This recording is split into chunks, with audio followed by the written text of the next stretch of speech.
तो आज की क्लास का हमारा सबसे पहला प्रश्न है, यहाँ पर बोला गया है किस वाक्य में अकर्मक क्रिया का प्रयोग हुआ है। किसका? अकर्मक क्रिया का। ठीक, देखिए सकर्मक अकर्मक क्रिया के लिए हम आपको सिर्फ एक ही तरीका बताएंगे। सकर्मक अकर्मक क्रिया की पहचान करने के लिए सिर्फ और सिर्फ एक ही तरीका है, और वो क्या है, यदि आप क्या करके यदि आप प्रश्न पूछते हो और यदि उत्तर जो होता है वह कर्ता के रूप में आता है, किसके रूप में आता है? कर्ता के रूप में आता है, तो आप वहाँ पर बोलोगे कि यह क्या है? अकर्मक क्रिया है। क्या है? अकर्मक। ठीक, अब यहाँ पर यदि जो उत्तर है क्या करके यदि आपने प्रश्न पूछा और यदि उत्तर जो है वह कर्म के रूप में आया, किसके रूप में आया? कर्म के रूप में आया, तो आप वहाँ पर बोलोगे कि यह क्या है? आपका सकर्मक क्रिया है। क्या है? सकर्मक। ठीक, अब यहाँ पर ये बात आपको याद रखनी है, यदि आप क्या करके यदि प्रश्न पूछते हो, यदि उत्तर जो है वह कर्ता के रूप में आता है तो वह अकर्मक क्रिया होगी, और यदि उत्तर कर्म के रूप में आता है तो वह सकर्मक क्रिया होगी। ठीक, ये चीज़ आपको याद रखनी है। अब यहाँ पर आप ध्यान से समझिएगा, यहाँ पर बोला गया किस वाक्य में अकर्मक क्रिया है। ठीक, यानी कि जो कार्य का जो फल है वह किस पर पड़ना चाहिए? कर्ता पर पड़ना चाहिए। यदि हम क्या करके प्रश्न पूछें तो उत्तर जो है वह कर्ता के रूप में आना चाहिए। ठीक, तो सबसे पहला वाक्य है हमारा यहाँ पर बोला गया है शिशु सो रहा है। क्या? शिशु सो रहा है। हमने पूछा क्या सो रहा है, तो आपने बोला शिशु सो रहा है। और यदि शिशु की बात करें तो शिशु इस वाक्य में क्या है? सब्जेक्ट है, यानी कि कर्ता है।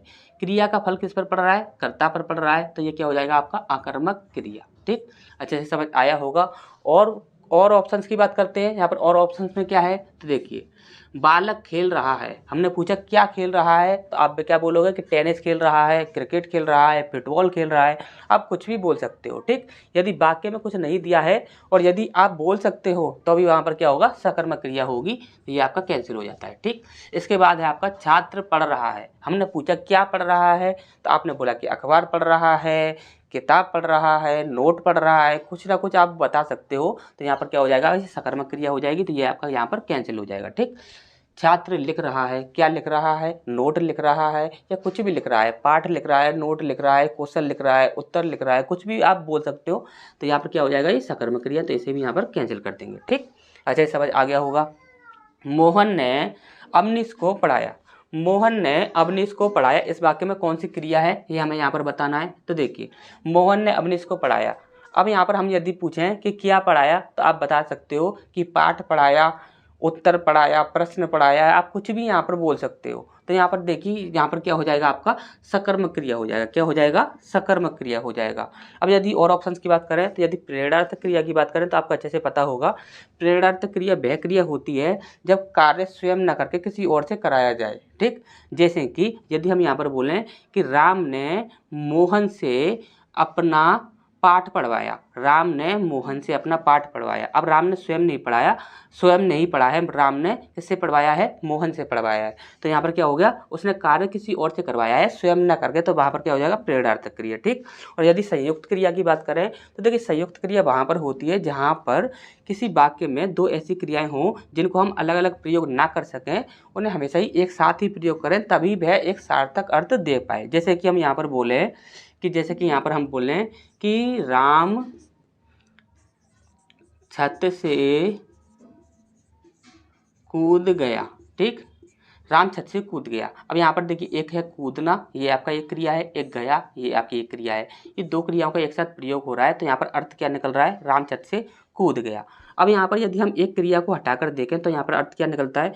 राम छत से गया, राम छत से गया, यानी कि वह अर्थ निकल रहा है कि जो अर्थ पहले निकलना चाहिए था वो अर्थ नहीं निकल रहा है। तो ये हम यहाँ पर गया जो क्रिया है इसे हम सिर्फ नहीं रख सकते, कूद जो क्रिया है इसको हम यहाँ पर नहीं हटा सकते। अब यदि हम गया क्रिया को हटाकर देखें तो क्या होता है? राम छत से कूद, राम छत से कूद, सिर्फ इतना रह गया। अब यहाँ पर क्या वही अर्थ निकल रहा है जो पहले निकल रहा था? नहीं निकल रहा है। तो यहाँ पर क्या होगा कि ये दोनों क्रियाओं का हम अलग अलग प्रयोग नहीं कर सकते हैं, तो ये क्या हो जाएगा? आपका संयुक्त क्रिया। ठीक, अच्छे से समझ आ गया होगा संयुक्त क्रिया और प्रेरणार्थक क्रिया। ठीक, अकर्मक क्रिया आपको अच्छे से पता ही है। इसका नेक्स्ट देखते हैं, वह आसमान में उड़ता है। यहाँ पर आप बहुत ही इंपॉर्टेंट बात याद रखिएगा। जैसे कि हम यहाँ पर बोले हैं कि एक है आपका उड़ना, क्या है? उड़ना। एक है आपका उड़ाना, क्या है? उड़ाना। अब आपसे हमेशा ही एक बात और बोली जाती है सकर्मक अकर्मक क्रिया से संबंधित, आपने ना सुनी हो तो अलग बात है, लेकिन आपने 100% सुनी होगी यदि आपने सकर्मक अकर्मक क्रिया पहले पढ़ा है तो। ठीक, यहाँ पर देखिए एक ही जो क्रिया होगी वह सकर्मक और अकर्मक दोनों रूपों में हो सकती है, ये बात आपसे बोली जाती है। तो वह क्यों बोली जाती है वो चीज़ आप ध्यान से समझिए। यदि हम यहाँ पर बोलें कि उड़ना कैसी क्रिया है, तो आप बोलोगे कि उड़ना जो है वह आपका अकर्मक क्रिया है। कैसा है? अकर्मक। अब यहाँ पर हम बोलें कि उड़ाना कैसी क्रिया है, तो उड़ाना यहाँ पर आप बोलोगे कि सकर्मक क्रिया है। क्या है? सकर्मक। अब यहाँ कैसे होता है तो वो चीज़ आप ध्यान से समझिए। यदि हमने बोला कि पक्षी आसमान में उड़ रहा है, पक्षी आसमान में उड़ रहा है, तो हमने पूछा क्या उड़ रहा है, तो आप बोलोगे पक्षी उड़ रहा है। क्या करने पर उत्तर किसके रूप में आ रहा है? कर्ता के रूप में। तो कर्ता के रूप में जब भी उत्तर आता है तो वह क्या होता है? आपका अकर्मक क्रिया। तो यहाँ पर उड़ना जो होता है वह हमेशा ही अकर्मक क्रिया होता है। और यदि उड़ाना की बात करें तो जैसे कि हम बोले कि राम पतंग उड़ा रहा है, हमने पूछा क्या उड़ा रहा है, तो आप बोलोगे पतंग उड़ा रहा है। जैसे कि आप बोल सकते हो जहाज उड़ा रहा है, या फिर आप बोल सकते हो कबूतर उड़ा रहा है, पक्षी उड़ा रहा है। तो आप बहुत सारे वर्ड यहाँ पर बता सकते हो उड़ाना के लिए। तो उड़ाना क्या होती है? सकर्मक क्रिया होती है, और उड़ना क्या होती है? अकर्मक क्रिया होती है। ठीक। अब यहाँ पर हम देखते हैं, यहाँ पर बोला गया है वह आसमान में उड़ता है, वह आसमान में उड़ता है। इस वाक्य में कौन सी क्रिया है ये हमसे यहाँ पर पूछा गया है। तो देखिए वह आसमान में उड़ता है, हमने पूछा क्या उड़ता है, क्या उड़ता है, तो आपने बोला कि वह उड़ता है, और वह इस वाक्य में क्या है? सब्जेक्ट है, यानी कर्ता है। तो ये क्या हो जाएगा? कार्य का फल किस पर पड़ रहा है? कर्ता पर पड़ रहा है। तो क्या हो जाएगा? आपका अकर्मक क्रिया। ठीक। तो यहाँ पर ए ऑप्शन हमारा बिल्कुल सही हो जाएगा। ठीक। तो नेक्स्ट क्वेश्चन की ओर बढ़ते हैं। तो नेक्स्ट प्रश्न है हमारे यहाँ पर, यहाँ बोला गया है चिड़िया आकाश में उड़ रही है। ठीक। चिड़िया आकाश में उड़ रही है, ये जो रेखांकित किया गया है उड़ रही है, ये हमें यहाँ पर बताना है कि इसमें कौन सी क्रिया है। ठीक। अब यहाँ पर इसे ध्यान से समझिएगा। सबसे पहला है आपका प्रेरणार्थक क्रिया। प्रेरणार्थक क्रिया तो कभी नहीं हो सकती। क्यों? क्योंकि प्रेरणार्थक क्रिया तब होती है जब स्वयं कार्य न करके किसी और से कार्य कराया जाता है। ठीक। तो इसे यहाँ पर हम कैंसिल कर देते हैं। ठीक। अब यहाँ पर दूसरी है आपकी अपूर्णकालिक क्रिया। ठीक। अपूर्णकालिक क्रिया क्या होती है? जब क्रिया जो होती है वह संपन्न नहीं होती, यानी कि कंप्लीट नहीं होती, तो वह क्या कहलाती है? अपूर्णकालिक क्रिया। ठीक। ये आपकी 3 प्रकार की होती है। पहली होती है आपकी वर्तमान कालिक। वर्तमान कालिक में क्या होता है कि जैसे कि रहा है, रही है, रहे हैं। जैसे कि हम बोलें कि मोहन बाजार जा रहा है, यानी कि बाजार जा रहा है, अभी कंप्लीट ये क्रिया हो नहीं पाई है, तो यही क्या हो जाएगी? आपकी अपूर्णकालिक क्रिया। पास्ट की बात करें तो रहा था, रही थी, रहे थे, और फ्यूचर की बात करें तो रहा होगा, रही होगी, रहे होंगे। ठीक। तो इस प्रकार से ये 3 प्रकार की होती है, वर्तमान कालिक, भूतकालिक और भविष्यकालिक। ठीक। तो यहाँ पर ये आपकी देखिए उड़ रही है इस प्रकार से बोला गया है, तो ये क्या हो जाएगी? आपकी अपूर्णकालिक हो जाएगी। तो इसे हम यहाँ पर रख लेते हैं। ठीक। इसके बाद नेक्स्ट है आपका सकर्मक क्रिया। सकर्मक क्रिया, हमने बोला कि चिड़िया आकाश में उड़ रही है, हमने पूछा क्या उड़ रही है, तो आपने बोला कि चिड़िया उड़ रही है, और चिड़िया वाक्य में क्या है? सब्जेक्ट है, यानी कार्य का फल किस पर पड़ रहा है? कर्ता पर पड़ रहा है। तो ये क्या हो जाएगी? आपकी अकर्मक क्रिया। तो सकर्मक क्रिया आपकी होगी नहीं, क्या होगी? आपकी अकर्मक क्रिया। अब यहाँ पर देखिए 2 कन्फ्यूजन है। सबसे पहला है आपका अकर्मक क्रिया है, तो ये भी आपका बिल्कुल सही है। दूसरा कन्फ्यूजन है कि अपूर्णकालिक है, तो ये भी आपका बिल्कुल सही है। लेकिन यहाँ पर आपको हमेशा ही याद रखना है कि जब कभी भी यदि आपसे ये पूछा जाएगा कि इसमें अकर्मक क्रिया है या नहीं, तो वहाँ पर आपको डायरेक्ट प्रश्न पूछा जाएगा कि इस वाक्य में कौन सी क्रिया है। ठीक। इस वाक्य में कौन सी क्रिया है। ठीक। अब यहाँ पर देखिए आप रेखांकित करके बोला गया है, उसने उड़ रही, क्या बोला है? उड़ रही। अब यहाँ पर उड़ रही रेखांकित करके बोला है, तो यहाँ पर क्या हो जाएगी? आपकी अपूर्णकालिक क्रिया। क्या हो जाएगी? अपूर्णकालिक क्रिया। आपको यहाँ पर अकर्मक क्रिया पुट नहीं करना है। क्यों नहीं करना है तो वो चीज़ आप ध्यान से समझ लीजिए। अकर्मक क्रिया या सकर्मक क्रिया डायरेक्ट पूछी जाती तो वहाँ पर हमें क्या होता कि ये रेखांकित करके कभी भी नहीं दिया जाता। ठीक। क्योंकि रेखांकित करके नहीं दिया जाएगा तो वहाँ पर हमें क्या करना होगा कि अकर्मक सकर्मक ही बताना होगा। यदि यहाँ पर देखिए अकर्मक और सकर्मक में से कोई भी नहीं पूछी जाती, तो वहाँ पर देखिए ये जो अकर्मक क्रिया है इसकी जगह पर कोई और ऑप्शन होता। ठीक। इसी प्रकार से आप यहाँ पर देखोगे तो यहाँ पर जब रेखांकित करके दिया है तो हमें निश्चित है कि यहाँ पर रेखांकित जो क्रिया है इसके बारे में हमसे यहाँ पर पूछा जा रहा है, लेकिन सकर्मक अकर्मक के बारे में हमसे यहाँ पर नहीं पूछा जा रहा है। भले इसमें अकर्मक क्रिया होगी, लेकिन पूर्णकालिक क्रिया हमें यहाँ पर आंसर देना होगा। और पूर्णकालिक कौन सा हो जाएगा? तो वर्तमान कालिक। कौन सा हो जाएगा? वर्तमान कालिक, ये अपूर्ण कालिक ही क्रिया हो जाएगी। ठीक, तो यहाँ पर सही आंसर क्या होगा हमारा बी होगा। ठीक, इसका नेक्स्ट है आपका किस वाक्य में सकर्मक क्रिया का प्रयोग हुआ है। सकर्मक क्रिया का प्रयोग हमें यहाँ पर बताना है। ठीक, सकर्मक क्रिया यानी कि कार्य का जो फल हो वह कर्म पर पड़े। ठीक, अब यहाँ पर देखिए सांप रेंगता है, हमने पूछा क्या रेंगता है, तो आपने बोला कि सांप रेंगता है, और सांप क्या है वाक्य में सब्जेक्ट है, तो ये क्या हो जाएगा आपका अकर्मक क्रिया। ठीक, तो इसे यहाँ पर हम कैंसिल कर देते हैं।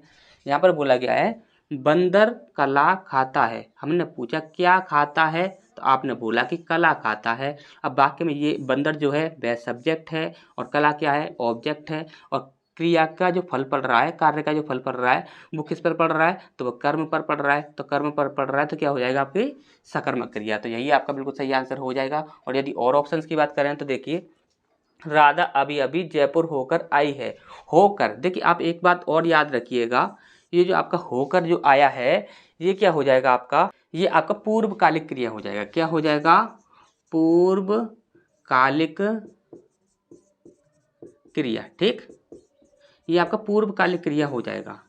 पूर्वकालिक क्रिया क्या होती है, जब कोई भी क्रिया मुख्य क्रिया से पहले संपन्न होती है, जब कोई क्रिया मुख्य क्रिया से पहले संपन्न होती है तो वह पूर्वकालिक क्रिया कहलाती है। और इसके लिए हम यहाँ पर फॉर्मूला क्या यूज करते हैं, तो फॉर्मूला होता है आपका मूल क्रिया, क्या बोलेंगे हम, मूल क्रिया प्लस, ठीक, मूल क्रिया प्लस कर प्रत्यय, क्या लगा देंगे, कर प्रत्यय लगा देंगे। मूल क्रिया के साथ हम कर प्रत्यय लगा देंगे तो वह क्या हो जाएगी आपकी पूर्वकालिक क्रिया। जैसे कि हम यहाँ पर बोलेंगे नहाकर, नहाकर, ठीक, और इसके बाद हम जैसे कि हम बोल देंगे खाकर, और इसके बाद हम बोल देंगे जैसे कि चलकर, ठीक, इसके बाद हम बोल देंगे बैठकर। ठीक, अब जैसे कि यहाँ पर हम बोले हैं कुत्ता गिरकर मर गया, क्या, कुत्ता गिरकर मर गया, तो गिरकर मर गया, मरना से पहले मूल क्रिया क्या है, मुख्य क्रिया क्या है, मरना, और मरना से पहले कौन सी क्रिया कंप्लीट हो रही है, मर, गिरकर, क्या कंप्लीट हो रही है, गिरकर, तो गिरकर मरा है ना, तो गिरकर यानी कि गिरना जो है, गिरना, इस क्रिया के साथ हमने क्या किया, कर प्रत्यय लगा दिया, और ये क्या हो जाएगी आपकी पूर्वकालिक क्रिया। ठीक, तो यहाँ पर ये जो होगा आपका होकर, ये आपका पूर्वकालिक क्रिया के अंतर्गत आएगा। ठीक, अब यहाँ पर नेक्स्ट को देख लेते हैं, अब मैं क्या करूँ, ये क्या हो जाएगा आपका प्रश्नवाचक है। ठीक, इसे यहाँ पर कैंसिल कर देते हैं। अब इसका नेक्स्ट प्रश्न है आपका अध्यापक ने लड़के को पीटा, अध्यापक ने लड़के को पीटा, इस वाक्य में कौन सी क्रिया है। हमने पूछा क्या पीटा, हमने पूछा क्या पीटा, तो आप बोलोगे कि लड़के को पीटा। हमने पूछा क्या पीटा, तो आपने बोला लड़के को पीटा। अब यहाँ पर आप देखोगे कि अध्यापक इस वाक्य में क्या है, सब्जेक्ट है। यदि यहाँ पर ने और को की बात करें तो ये दोनों आपके क्या हो जाएंगे, कारक चिन्ह, क्या हो जाएंगे, कारक चिन्ह, ये आपके कारक चिन्ह है। और लड़का क्या हो जाएगा, तो लड़का हो जाएगा आपका ऑब्जेक्ट यानी कि कर्म, और पीटना क्या हो जाएगा, तो ये आपका क्रिया हो जाएगा यानी कि वर्ब। ठीक, अब क्रिया का फल किस पर पड़ रहा है, कर्म पर पड़ रहा है। जब कर्म पर पड़ रहा है तो ये क्या हो जाएगा आपका सकर्मक क्रिया। कहाँ पर है, तो ये आपका बी ऑप्शन जो होगा वो बिल्कुल सही हो जाएगा। ठीक, तो नेक्स्ट क्वेश्चन की ओर बढ़ते हैं। इसका नेक्स्ट प्रश्न है हमारे यहाँ बोला गया है निम्नलिखित में से कौन सी क्रिया अकर्मक क्रिया है। कौन सी होनी चाहिए, अकर्मक क्रिया, यानी कि कार्य का जो फल पड़ेगा वह किसके पर पड़ेगा, कर्ता पर पड़ेगा। ठीक, अब यहाँ पर देखिए सबसे पहला है आपका पिसना, दूसरा है आपका बांधना, तीसरा है आपका काटना, और चौथा है आपका लूटना। ठीक, अब यहाँ पर आप ध्यान से समझिएगा, यदि हम पिसना की बात करें, पिसना, तो पिसना जो होगा वह आपका एक अकर्मक क्रिया होगा। क्या होगा, अकर्मक क्रिया होगा। यदि आपसे ये पूछ लिया जाए कि पिसना जो क्रिया है इसका सकर्मक रूप क्या होगा, तो आप बोलोगे क्या, पीसना, क्या, पीसना। हम पूछें कि क्या पीस रहा है, तो आप क्या बोल दोगे कि चावल पीस रहा है, चावल पीस रहा है, गेहूं पीस रहा है, क्या पीस रहा है, गेहूं पीस रहा है, चना पीस रहा है, कुछ ना कुछ वह पीस रहा है। पीसना की बात आएगी तो वह सकर्मक क्रिया होगी, लेकिन यदि पिसना की बात आएगी तो वह आपका क्या होगा, अकर्मक क्रिया होगी। ठीक, समझ आया होगा अच्छे से। यहाँ पर देखिए बंधना की बात आएगी, बंधना तो वह अकर्मक होगी, लेकिन बांधना, बांधना क्या बांध रहे हो, कुछ ना कुछ तो बांधोगे ही, तो ये क्या हो जाएगी, सकर्मक क्रिया, इसे कैंसिल कर देंगे। देखिए लूटना, लूटना क्या हो जाएगा, सकर्मक क्रिया, क्या लूट रहा है, कुछ ना कुछ लूट रहा है, लेकिन लूटना हो जाएगा, लूटना, लूटना हो जाएगा अकर्मक क्रिया। ये क्या है, सकर्मक क्रिया। अब यहाँ पर देखिए काटना, काटना, कुछ ना कुछ काट रहा है तो वह क्या हो जाएगा आपका सकर्मक क्रिया। लेकिन यहाँ पर बोल जाएगा कटना, कटना क्या हो जाएगा अकर्मक क्रिया, इसे यहाँ पर कैंसिल कर देंगे। ठीक, ऐसे समझ आ रहा होगा अच्छे से। निम्नलिखित में से किस वाक्य में अकर्मक क्रिया है, अकर्मक क्रिया बताना है, यानी कि कार्य का जो फल पड़े वो किस पर पड़े, कर्ता पर पड़े। क्या करके यदि हम प्रश्न पूछें तो आंसर किस में आएगा, कर्ता में आएगा। ठीक, अब यहाँ पर देखिए पानी बरस रहा है, हमने पूछा क्या बरस रहा है, तो आपने बोला कि पानी बरस रहा है। हमने पूछा कि इस वाक्य में पानी जो है वह क्या है, तो आप बोलोगे कि सब्जेक्ट है, कर्ता है। तो कर्ता पर प्रभाव पड़ रहा है, यानी कार्य का फल किस पर पड़ रहा है, कर्ता पर पड़ रहा है, तो क्या हो जाएगी अकर्मक क्रिया। तो यही हमारा बिल्कुल सही आंसर हो जाएगा। औरों की बात करें तो यहाँ पर देखिए मैं गेहूँ पिसवाता हूँ। देखिए अभी अभी हमने आपको बोला था कि पिसना जो होगा वह अकर्मक क्रिया होगा, लेकिन उसका जो सकर्मक रूप होगा वह होगा पिसवाना या फिर पीसना। ठीक, मैं पिसवाता हूँ तो कुछ ना कुछ तो पिसवाएगा। क्या पिसवा रहा है, तो गेहूँ पिसवा रहा है। अब यहाँ पर गेहूँ क्या है, ऑब्जेक्ट है, यानी कर्म पर प्रभाव पड़ रहा है, तो क्या हो जाएगा सकर्मक क्रिया। इसे कैंसिल कर देते हैं। अब यहाँ पर देखिए श्याम निबंध लिखता है, क्या लिखता है, निबंध लिखता है। क्या लिखता है, निबंध लिखता है। निबंध क्या है, ऑब्जेक्ट है इस वाक्य में, तो क्या हो जाएगा सकर्मक क्रिया। इसे कैंसिल कर देते हैं। राम मोहन को रुला रहा है। अब देखिए ध्यान से समझिएगा, रुला रहा है, क्या रुला रहा है, तो मोहन को रुला रहा है। किसको रुला रहा है, तो मोहन को रुला रहा है, और मोहन इस वाक्य में क्या है, ऑब्जेक्ट है, और ऑब्जेक्ट पर प्रभाव पड़ रहा है, तो यह क्या हो जाएगा सकर्मक क्रिया। अब यदि यहाँ पर यह बोल दिया जाता कि मोहिनी रो रही है, क्या मोहिनी रो रही है। देखिए रोना जो होता है, रोना जो होता है वह अकर्मक क्रिया होता है। क्या होता है, अकर्मक। अब यदि यहाँ पर पूछा जाए कि इसका सकर्मक क्या होगा, तो आप बोलोगे कि रोलाना। क्या, रोलाना। क्या हो जाएगा, रोलाना। रोलाना सकर्मक रूप होगा।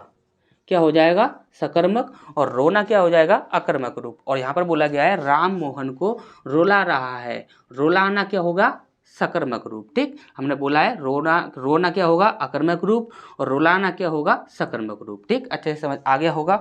नेक्स्ट क्वेश्चन की ओर बढ़ते हैं। बच्चे दौड़ रहे हैं, बच्चे दौड़ रहे हैं। हमने पूछा क्या दौड़ रहे हैं, आपने बोला कि बच्चे दौड़ रहे हैं, और बच्चे क्या हैं, सब्जेक्ट है, सब्जेक्ट हैं, यानी कि कर्ता हैं। तो ये क्या हो जाएगी आपकी यहाँ पर अकर्मक क्रिया। क्या हो जाएगी, अकर्मक क्रिया।